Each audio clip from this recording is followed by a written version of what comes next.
अस्सलामुअलैकुम वरहमतुल्लाहि वबरकातुहू। कैसे हैं आप सब लोग। मैं उम्मीद करती हूँ कि आप सब ईमान और सेहत की बेहतरीन हालतों में होंगे। अल्लाह ताला हमेशा आपको अच्छे हालों में रखे और आपकी तरफ बढ़ने वाले हर शर को खैर में बदल दे। आमीन या इलाही आमीन। अल्हम्दुलिल्लाह, आज हमारा आदाब सीरीज़ का डे 3 है। इससे पहले हम 2 आदाब पढ़ चुके हैं। अगर आपने नहीं सुने हैं तो आप एक दफ़ा वो वाली भी आदाब ज़रूर सुनिएगा।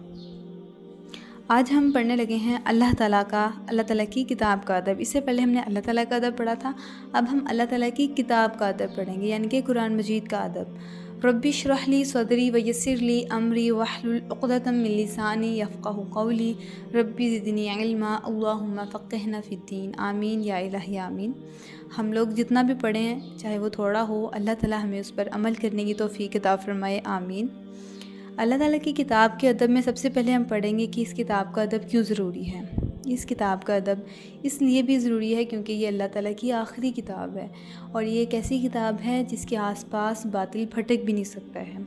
और ये एक ऐसी किताब है जो हमें सीधे रास्ते की तरफ रहनुमाई करती है हमारी ना। और जो भी लोग कुरान मजीद को मानते हैं वो अल्लाह ताला के मुकर्रब होते हैं और कुरान मजीद पर अमल करने वाले लोग कामयाब हो जाते हैं। लेकिन जो लोग कुरान मजीद से मुंह मोड़ते हैं वो लोग तबाह बर्बाद हो जाते हैं।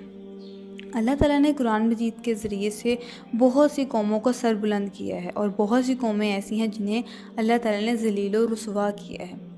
कुरान मजीद को सीखने और सिखाने वाले बेहतरीन लोग होते हैं, इसलिए कुरान मजीद का अदब बहुत ज़रूरी है। कुरान मजीद अपने पढ़ने वालों के लिए सिफारिश करेगा। कुरान मजीद अपने जो पढ़ने वाले होते हैं, जो लोग कुरान मजीद की तिलावत करते हैं, कुरान मजीद उनके लिए क़यामत के दिन सिफारिश करेगा। और जो अहले कुरान होते हैं ना, वो अल्लाह ताला के ख़ास लोग होते हैं। अब हम देखेंगे कि तिलावत कुरान के आदाब क्या हैं, कुरान मजीद की तिलावत करने के आदाब क्या हैं। इससे पहले हमने देखा था कि इसकी ज़रूरत क्या है। अब हम देखेंगे कि इसके आदाब क्या हैं। सबसे पहला अदब यह है कि हम कुरान मजीद की तिलावत बावज़ू होकर करें। और दूसरी बात इसमें आ जाती है किबला रुख होकर कुरान मजीद की तिलावत करें। और तीसरी बात इसमें है कि हम अदब व वक़ार के साथ बैठ कर कुरान मजीद की तिलावत करें। सूरह मुज़म्मिल में आता है कि कुरान मजीद की तिलावत ठहर ठहर कर और आहिस्ता आहिस्ता करनी चाहिए। ठहर ठहर कर और आहिस्ता आहिस्ता हमें कुरान मजीद को पढ़ना चाहिए। पांचवी बात इसमें यह है कि हम कुरान मजीद को खूबसूरत आवाज़ से बेहतरीन लहजे में पढ़ें। कुरान मजीद को 3 रात से कम में नहीं पढ़ना चाहिए। ये सही बुखारी में आता है कि अक्सर हम रमज़ान होता है ना, तो हम लोग एक एक दिन में 2-2 दिन में हम लोग कुरान कंप्लीट कर लेते हैं। कुछ लोग होते हैं जो कंप्लीट कर लेते हैं, जिनकी बहुत ज़्यादा स्पीड होती है ना। तो सही बुखारी में ये आता है कि 3 रात से पहले आपने कुरान मजीद को कंप्लीट नहीं करना है, ठीक है। कम से कम आपको 3 रातें लगनी चाहिए कुरान मजीद पढ़ने में। आगे इसमें हम देखेंगे कि कुरान मजीद जब हम पढ़ें तो हमें खुशू खुजू के साथ कुरान मजीद की तिलावत करनी चाहिए और हमें ऐसा होना चाहिए कि हमारे ऊपर रोने वाली कैफियत आ जानी चाहिए। अगर ऐसा नहीं होता है ना, तो आपको कम से कम रोने वाली शक्ल बना लेनी चाहिए कुरान मजीद की तिलावत करते हुए।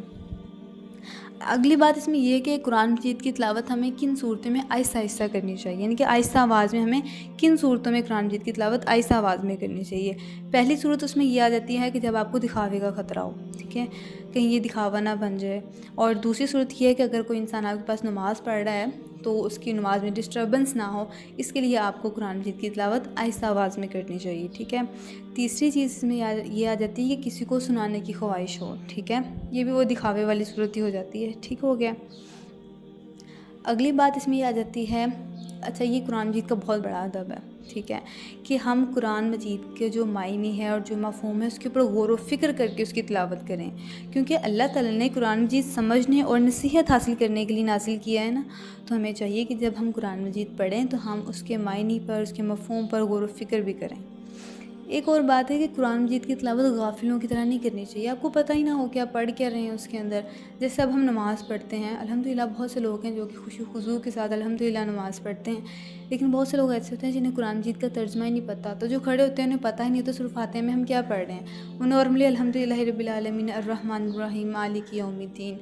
इसलिए हमें ज़रूरत है अपनी डेली रूटीन में इस चीज़ को शामिल करें कि आपको जो आप नमाज़ पढ़ रहे हैं ना, आपको कम से कम उसका तर्जुमा आपको पता होना चाहिए, ठीक है।